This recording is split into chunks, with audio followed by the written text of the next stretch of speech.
We good? Yeah. All right, well, went out to Sacramento, which is, I've been out there my career now 7 times, and 4-3 out there. It's a tough place to play, and always has been, even on good years with teams. So Jody Sears is doing a great job with that program. He could very well end up being Coach of the Year in the conference. There was a great environment for a game. They had, I think, close to 10,000, and I've never seen their whole side full like that. But it was a great atmosphere. Kids are playing hard, and we came up on the wrong end of it. So with that, go ahead. In the post-game radio, whenever you were talking about the offensive line and how not having Skylar and Dallin hurt, and now that you've kind of had some time to digest, I mean, was it those 2 spots that kind of hurt the most, or was it just the whole offensive line that wasn't as good? It was just, well, it was a product of, we had to have, they had 2 great defensive ends, Sorensen and Obina, and our tackles had to have superb days, and those guys are really good, and it was a tough day, but it was just a matter of, as we all know in this profession, continuity is no more important on the offensive line than any other position on the team. That's the one place where continuity helps you, and it was just a little blip in the radar, and we had some guys move around, and had a little bit of some growing pains there. We gave up 5 sacks in the first half, only 1 in the second half. What was the adjustment made up the line? Just Trox fixed our protection a little bit, just went, but what that took away some of the other stuff that we wanted to do, but we had to do something to fix that. So you had to, what do you say, rob Peter to pay Paul? Is that what it is? That's what we did. Coach, was Thompson as good as you had? Oh, yeah, come on, man. Is he as good as yeah. Or was he even better? Because you hadn't seen it in a couple of years. No, and that dude did exactly what I knew he could do.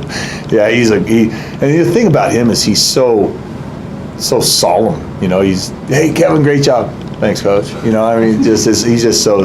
I texted Tim Rosenbaugh this morning and told him what I thought of Tim Rosenbaugh for sending him there. So no, that kid's a good, and they were only throwing for completion percentage 48% or so. I don't know, something. He went 18 to 23. So good by him. Great game. Biggest issues, Rob, right now, having looked at the tape I know you're not the defensive coach, but the biggest issues that you think on defense right now that you have to try and fix down the stretch? Just getting some stops. We can't give up a bunch of yards like that in games, and can't give up big chunk plays. So that's what they're working on today. All day. It's just a constant works in progress. It's tough. If you look at this conference. Okay, and just to give you an example of what's going on in this conference offensively, I want to say we're somewhere in the top 20 in passing in the nation, okay? Mm-hmm. But we're like 6th in the conference. Now Sac State isn't a passing, but it's the same thing with total offense. This conference is crazy.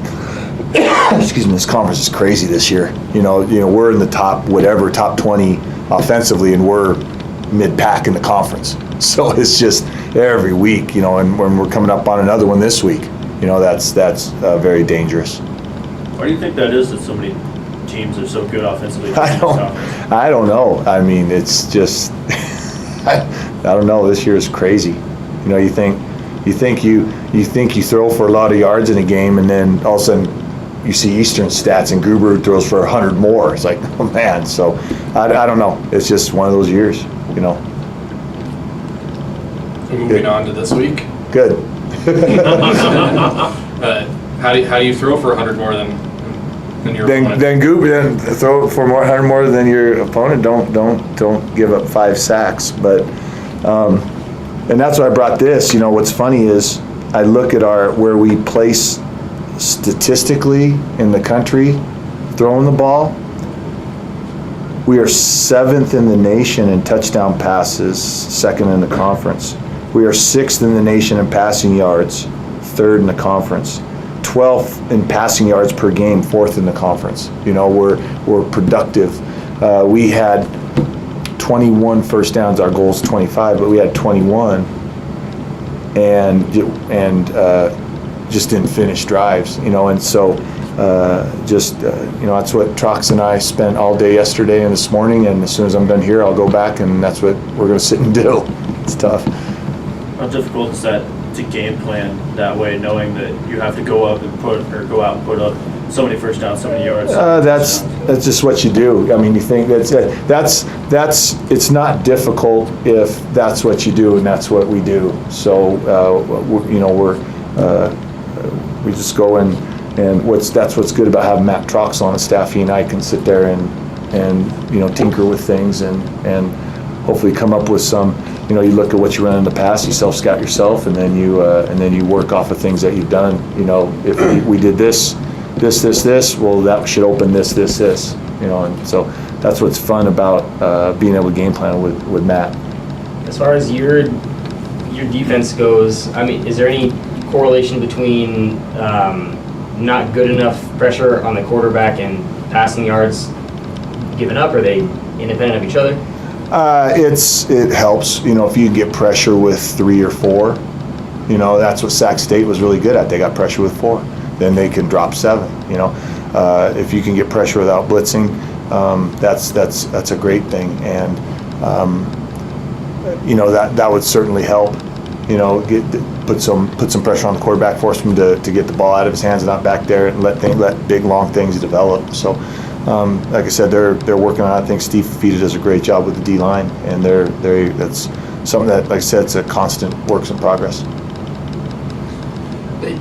A winless team coming in, how do you avoid the mentality of, hey, we should win this without going out there and leaving it all on the field? I know and I know Coach Barnum and Whitworth and those guys there would love to come in here and make this their first win of the year.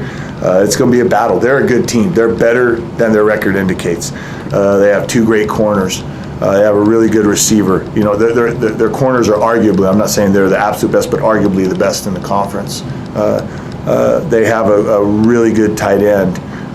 Their quarterback replaced Easton. I don't know if Easton's healthy back again or not, but Kraft has done a great job. You know, he ran all over the last couple opponents that they've had. So this is not a pushover team, you know. And you saw with Cal Poly, you know, they're going to be hungry for a win.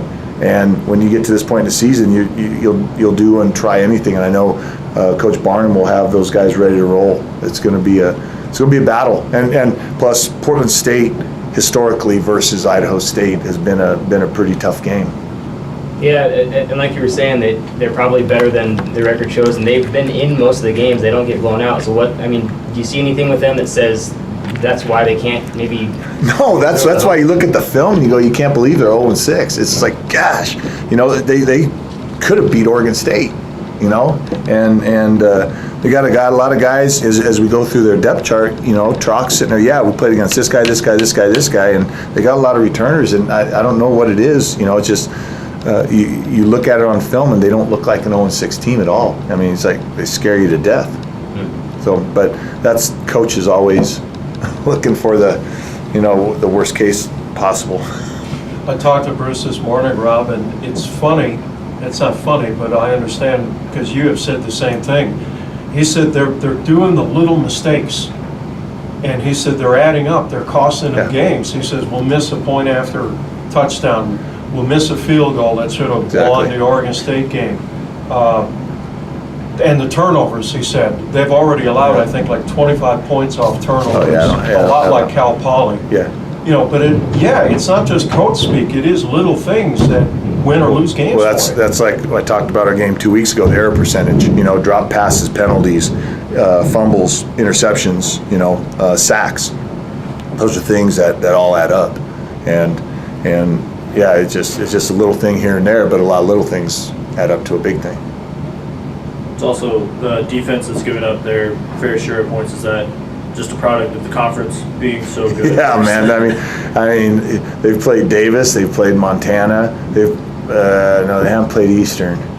But yeah, they've played some pretty stout offensive teams, and it's. I say this conference. This is a bad conference if you're a defensive coordinator. So it's not fun. Rob, what's Yeah. the status of your kicking game with Parker being replaced in the middle of the game by Sean? We'll see today. I don't know. Those guys, they beat to a different drum, so we'll see. So I don't know. Sean, the best thing about it now here, our kicking game. This is one of the coolest things, and if you think about where we've come from 2 years ago, our kickoff coverage team, 14th in the nation. They keep stats on all those. Our kids on the kickoff team, they're like when Parker decided he couldn't do his thing anymore, they're like, we don't care. They told Coach Phenicie, we don't care. Just put somebody in. We'll go get it.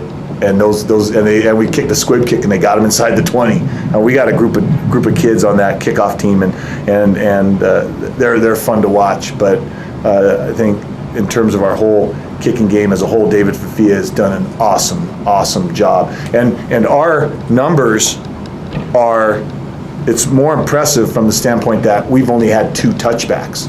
If you think about that, it ain't like we're getting a lot of touchbacks. I mean, people are returning the kicks, and those kids have bought into what we're preaching on special teams, and it's awesome. So, but in terms of the other stuff, I don't know. We'll see where we are with that. But like I said, I like Sean Chaney. I say, it was one of those. You got it? Yeah, I got it. Okay, good.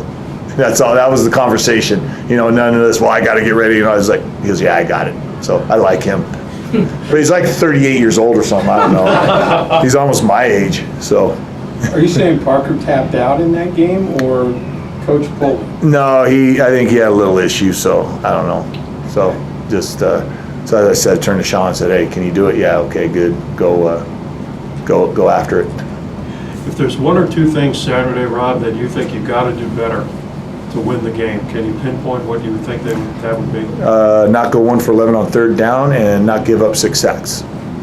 Simple. Got it. What is the issue on 3rd down?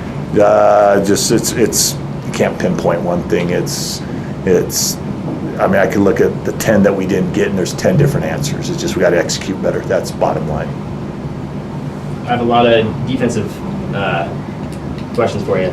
I apologize, but Mario Jenkins up to 82 tackles, which He is number 4 in the nation, Yeah. number 1 in the conference.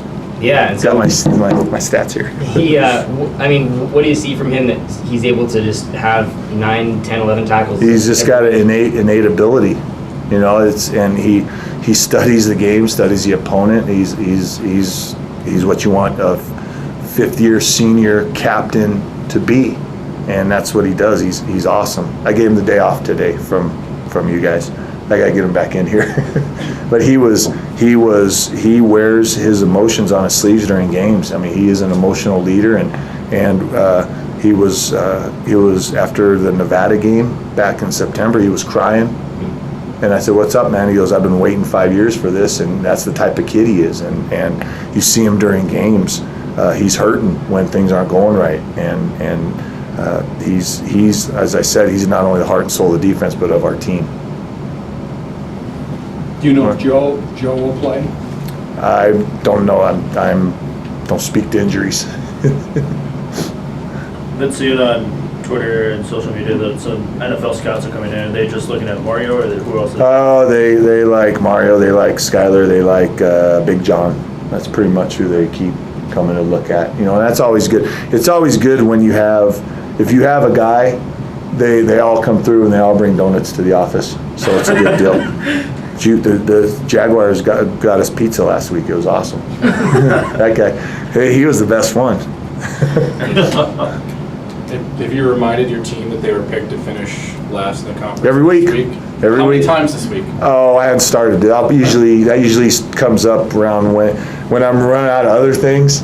it'll be Wednesday, Thursday. Last week's was, these are the 2 teams that were picked to finish last, and we're gonna see who comes out, and I talked with Jody about that before the game, but yeah, they know, we remind everybody. We're still last until the end of the season, then we'll see where, hopefully we won't be. We're good?